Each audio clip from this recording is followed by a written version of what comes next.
د پښتنو په قومي جرګه کې د پښتنو وروستۍ پریکړه څه وه؟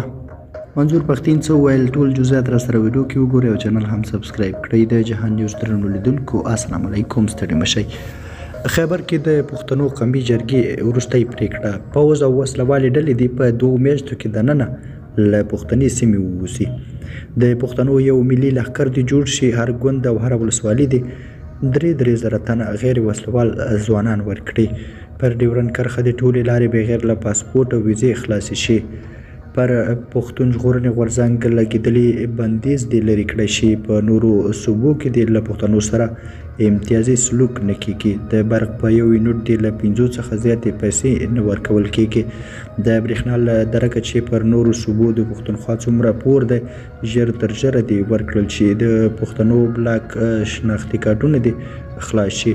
د لاپته وګړو او غصب شوو ځمکو د بیرته راګرځېدو لپاره د وکیلانو ځانګړې کمیټه جوړه شي.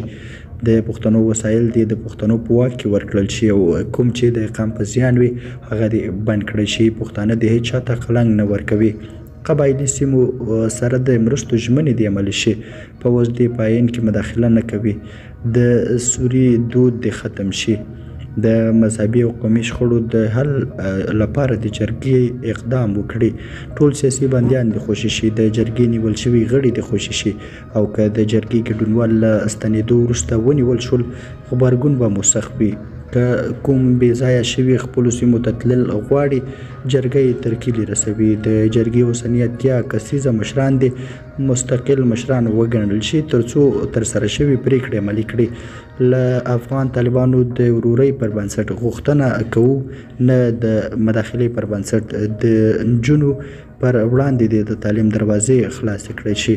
درنو لیدونکو له ملتیا مو مننه. په آخر کې بیا یادونه کوم زموږ د یوټیوب چینل هم درسره سبسکرایب کړئ. ښه وخت ښې شېبې.